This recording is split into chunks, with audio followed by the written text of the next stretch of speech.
अंतरिक्ष में भारत का झंडा गाड़ने वाले युवाओं की औसत उम्र 56 नहीं है, 28 के करीब है। 20 जुलाई को जब संसद का मानसून सत्र शुरू हुआ तो 28 से कुछ ज्यादा औसत उम्र के नेता संसद के भीतर जुटे थे और 28 से कुछ कम औसत उम्र के युवा संसद की तरफ चले आने की चाह में कभी पटेल चौक, कभी कर्तव्य पथ, कभी रफी मार्ग, कभी रायसीना मार्ग तो कभी अशोक मार्ग भटक रहे थे। पुलिस और अर्धसैनिक बल बार बार लाठीचार्ज करते, लेकिन प्रदर्शनकारी वेल्डिंग वाले बैरिकेड पलटा पलटा कर आगे बढ़ते रहते। आंसू गैस के जो गोले बरस रहे थे उनके बीच संसद के बहुत करीब पहुंच भी गए थे। तब पुलिस ने उन्हें कुछ पीछे खदेड़ दिया तो उसी कर्तव्य पथ के इर्द गिर्द वो पसर गए जहां 26 जनवरी को राष्ट्रपति सलामी लेती हैं। जब इस वीडियो की तैयारी चल रही थी तब प्रदर्शनकारी युवा सीपी और आसपास के इलाकों में जुटे हुए थे। वहां लगे मेक इन इंडिया पॉइंट को उन्होंने डेमोक्रेसी पॉइंट नाम दे दिया है। पल पल सूचनाएं आ रही हैं, संभव है कि जब आप ये वीडियो देखें स्थिति कुछ और बदल जाए।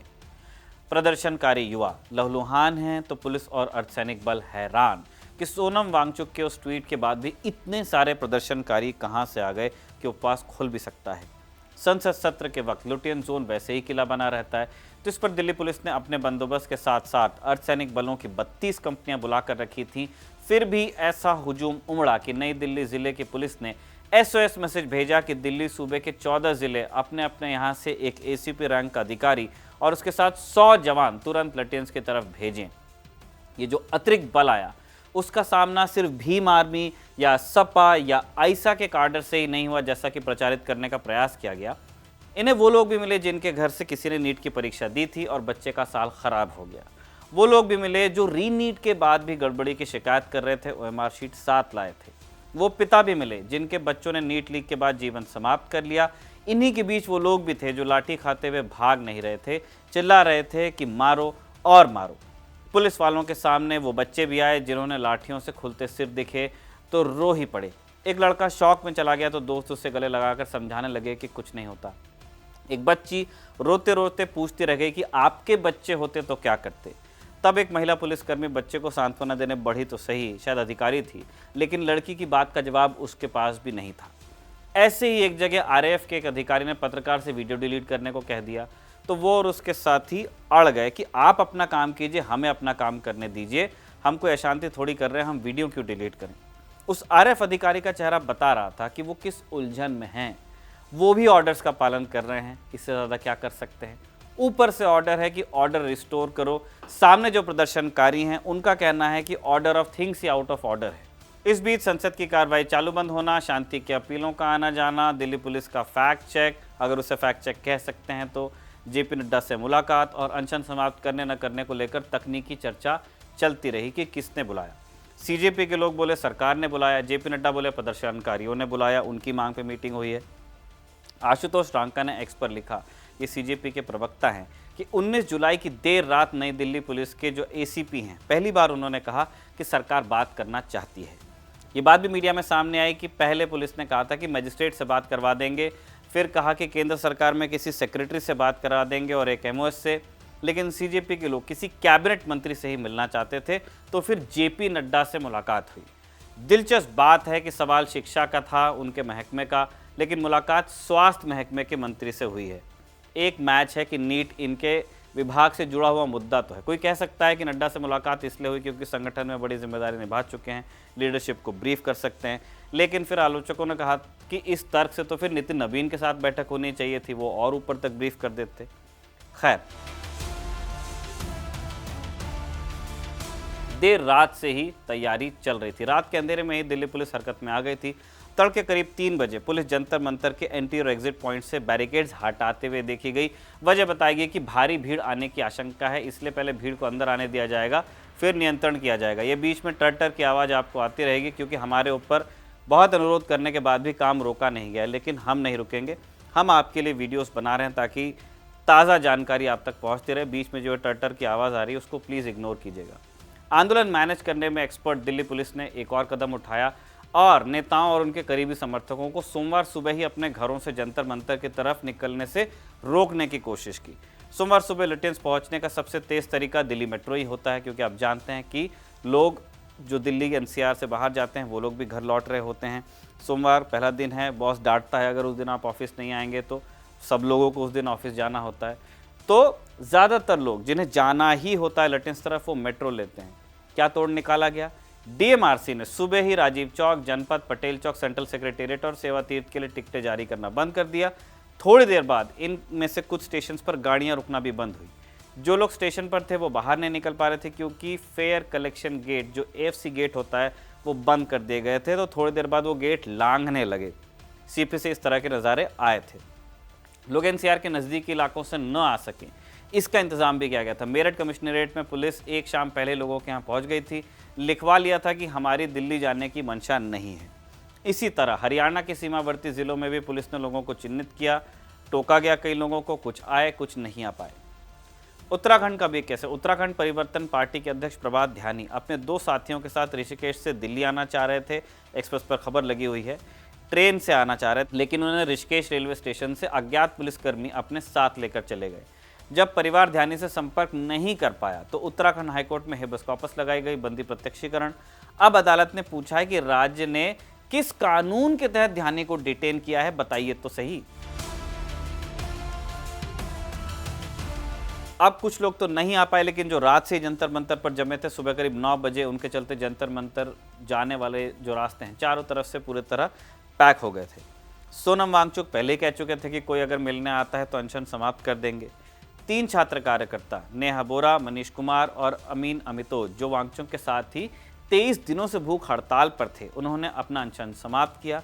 शबाना आजमी, प्रकाश राज, योगेंद्र यादव और राज्यसभा सांसद मनोज झा जैसे लोगों के एक प्रतिनिधिमंडल ने इनसे गुजारिश की थी कि अब आप सेहत की परवाह करें।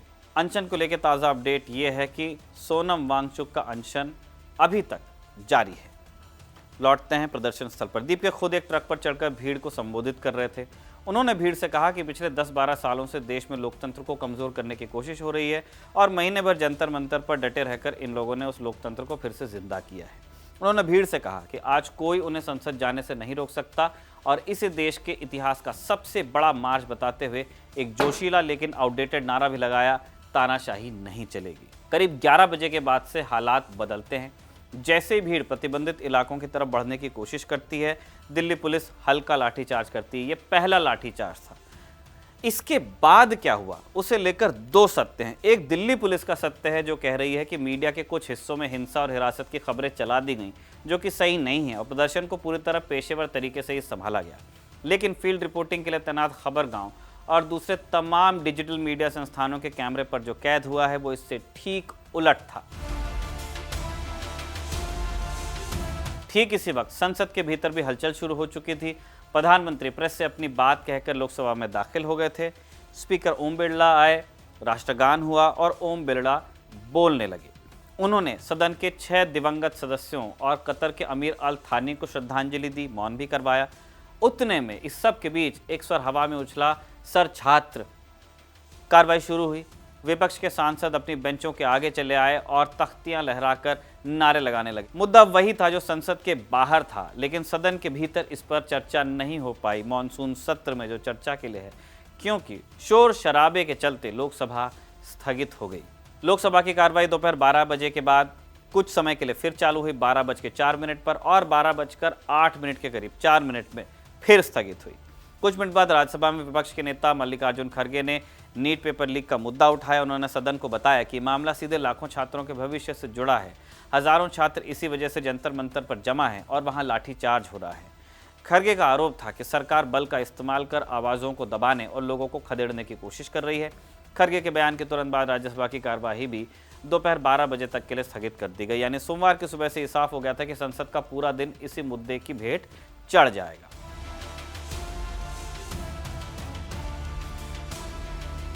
दोपहर चढ़ने के साथ साथ हालत में तनाव बढ़ा। करीब 12 बजे दीपिका फिर से ट्रक पर चढ़कर नारेबाजी करते दिखे। इसी दौरान समाजवादी पार्टी की सांसद डिंपल यादव अपनी पार्टी के अन्य सांसदों के साथ संसद से पैदल चलकर जंतर मंतर आ गई। उन्होंने मीडिया से बातचीत में कहा कि देश भर के हालात ऐसे हैं कि युवा अपनी बात रखना चाहते हैं पर सरकार सुनने या संवाद करने को तैयार नहीं। उन्होंने कहा कि छात्र लगातार यही कहते रहे हैं। वांगचुक भी सरकार से संवाद की अपील कर चुके हैं पर सरकार का रवैया इतना अड़ियल है कि किसी और की बात सुनने को तैयार वो नहीं है। तभी एक संकेत मिलता है। रिपोर्ट्स आने लगती है कि केंद्र सरकार ने खुद बातचीत के लिए हाथ बढ़ाया है और सीजेपी का एक प्रतिनिधिमंडल पूर्व भाजपा अध्यक्ष जेपी नड्डा से मिलने वाला है। सीजेपी प्रवक्ता सौरभ दास ने लिखा कि वो और आशुतोष रांका जेपी नड्डा से मिलने जा रहे हैं। सरकार ने बातचीत के लिए संपर्क किया था। उनकी मांगें बिल्कुल स्पष्ट है। शिक्षा मंत्री को इस्तीफा देना पड़ेगा। उन्होंने 3 मांगें रखी हैं। पहली मांग यही है कि सोनम वांगचुक उनको आज़ादी हो मूवमेंट की, वो कहीं भी आ या जा सकें। अभी वो सफदरजंग से कहीं जा नहीं पा रहे हैं। दूसरी मांग यह है कि जिन छात्रों ने अपना जीवन समाप्त किया है उनके परिजनों को 1-1 करोड़ रुपए का मुआवजा मिले। और तीसरी मांग, जो सबसे बड़ी मांग है, कि शिक्षा मंत्री का इस्तीफा हो। इसी बीच अभिजीत दीपके खुद अपनी भूख हड़ताल तोड़ते हैं ताकि नड्डा से मुलाकात के लिए वो भी जा सकें। लेकिन ठीक इसी वक्त एक विवाद भी होता है। सीजेपी इल्ज़ाम लगाती है कि जंतर मंतर पर बिना किसी मरीज और बिना किसी आपातकालीन ज़रूरत के एक एम्बुलेंस भेजी गई, जिससे वहां भगदड़ जैसे हालात बनते बनते बचे। पार्टी इसे संदिग्ध बताती है। इस बीच अभिनेत्री शबाना आजमी भी मार्च में शामिल होती हैं। सुबह से ही वहीं थी। मीडिया से बात करती हैं, कहती हैं कि प्रदर्शन शांतिपूर्ण होना चाहिए और बजाय ये देखने के कि कौन कौन सी हस्तियां आईं, ध्यान असली मुद्दों पर रहना चाहिए। उन्होंने इसे लोकतांत्रिक असहमति जताने का संवैधानिक अधिकार बताया। लेकिन तनाव कम नहीं हुआ दिन में। तो एक तरफ सेलिब्रिटीज़ अपनी अपीलें कर रहे हैं, दूसरी तरफ प्रदर्शनकारियों और पुलिस के बीच जो तनाव है बढ़ता गया।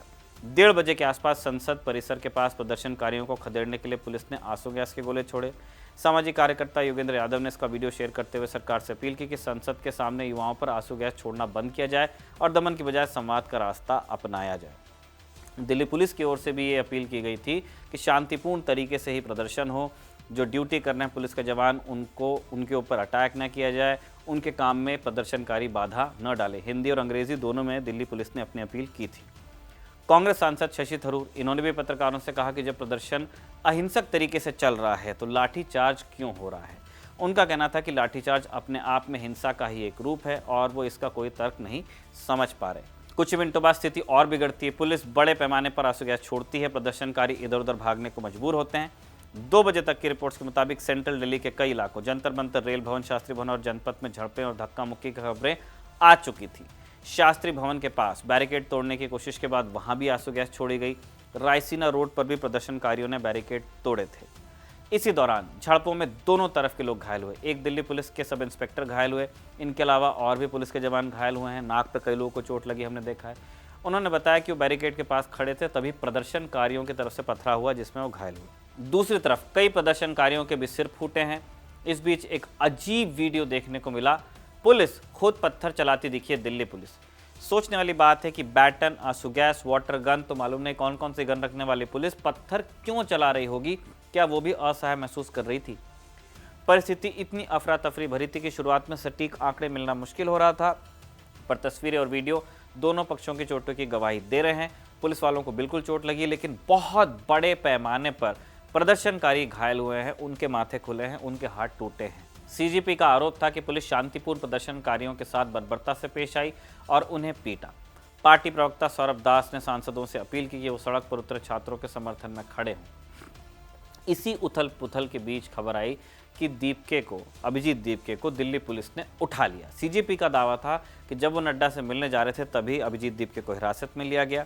अब यहाँ एक विरोधाभास लगा। एक तरफ सरकार बातचीत का हाथ बढ़ा रही थी, दूसरी तरफ जिन नेताओं से बात होनी थी उन्हीं में से एक मुख्य को हिरासत में लेने की बात सामने आई।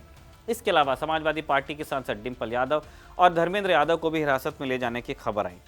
बाद में सीजेपी की तरफ से स्पष्टीकरण दिया गया कि दीपके को हिरासत में नहीं लिया गया। इस खबर को दिल्ली पुलिस ने भी अपनी तरफ से फैक्ट चेक करके चलाया था कि हिरासत में नहीं लिया गया है।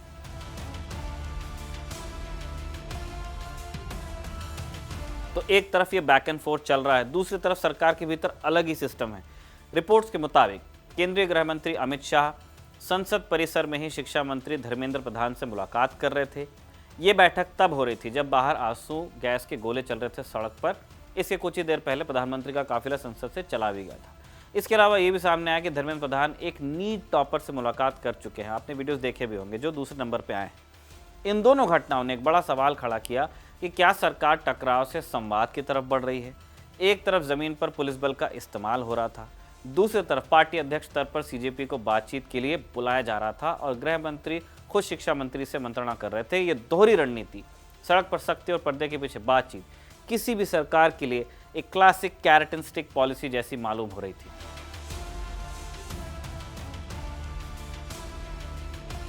इस पूरी कहानी में एक शख्स ऐसा भी था जो शारीरिक तौर पर मार्च में मौजूद नहीं था, लेकिन उनका नाम भी बीच बीच में गूंज जा रहा था, सोनम वांगचुक। सुबह बहुत बात चल रही थी, लेकिन जब प्रदर्शन आगे बढ़ा कहीं सोनम वांगचुक नेपथ्य में चले गए।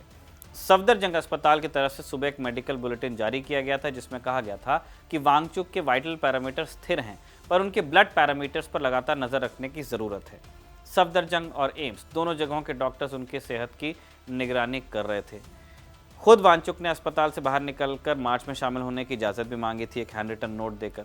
इससे पहले उनकी पत्नी गीतांजलि आंगमो ने एक अहम बयान दिया था। उन्होंने कहा था कि अगर सांसद उन्हें भरोसा दिला दें कि संसद के इसी सत्र में शिक्षा से जुड़े मुद्दों पर बहस होगी, अगर कोई मिलता है तो वांगचुक अपना अनशन खत्म कर सकते हैं। साथ ही उन्होंने ये भी साफ किया कि संसद तक का ये मार्च सिर्फ शुरुआत है, आंदोलन वांगचुक की गैर मौजूदगी में और बड़ा हो जाएगा।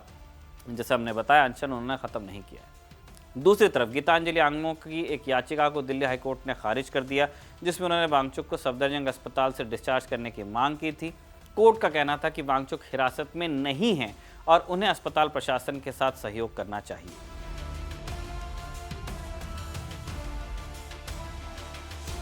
जैसे जैसे दिन चढ़ता गया, मार्च अपनी ही एक लय पकड़ता गया, जो भीड़ की लय होती है।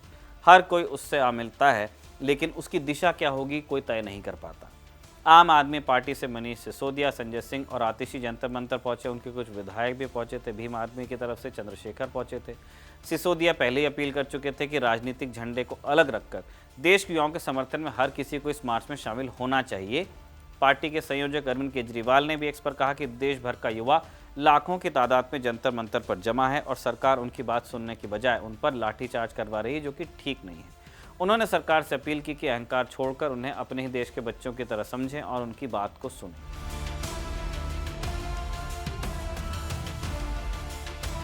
एक वक्त लगता था कि प्रदर्शनकारी संसद तक पहुंच ही जाएंगे, लेकिन फिर पुलिस उन्हें वहां से खदेड़ने में कामयाब रही। तो प्रदर्शनकारियों ने फिर शाम के करीब 4 बजे के आसपास सीपी में अड्डा जमाया, कनॉट प्लेस। यहां पुलिस और प्रदर्शनकारियों में खूब संघर्ष हुआ। लाठी और आंसू गैस चले। प्रदर्शनकारियों ने भी जमकर हिंसा की। इसमें पुलिस के जवान घायल हुए हैं और पुलिस की गाड़ियां भी प्रदर्शनकारियों ने तोड़ी हैं। पटेल चौक के बाद सीपी ही वो जगह थी जहां प्रदर्शनकारी और पुलिस इस तरह आमने सामने आए थे। आज जो दृश्य लुटियन जोन में देखे गए हैं, पीटीआई के दफ्तर, प्रेस क्लब, वायुसेना भवन के पास प्रदर्शनकारी नजर आए सड़क पर, और उनके पीछे बैकग्राउंड में संसद भवन नजर आता था। वो यादें ताज़ा हो गई जब दिल्ली में एक चलती बस में एक लड़की का गैंग रेप हुआ था और जनता का गुस्सा इसी लुटियन जोन में राष्ट्रपति भवन की फेंस तक पहुंचा था। रंग दे बसंती के गाने बजा करते थे। यह आख्यान लिखे जाने तक तस्वीर पूरी तरह से साफ नहीं हो पाई थी। दीपके की हिरासत और उनकी नड्डा से मुलाकात को लेकर परस्पर विरोधी दावे सामने आ रहे थे। सीजेपी की तरफ से कहा गया कि हमने एक रिटन सेटअप डिमांड्स दे दिया है, जेपी नड्डा सरकार के अंदर बात करेंगे इंटरनली और फिर जो फीडबैक होगा वो देंगे। वांगचुक अस्पताल में भर्ती थे, अस्पताल छोड़कर मार्च में शामिल होने की इजाज़त मांग रहे थे। अनशन उन्होंने तोड़ा नहीं है।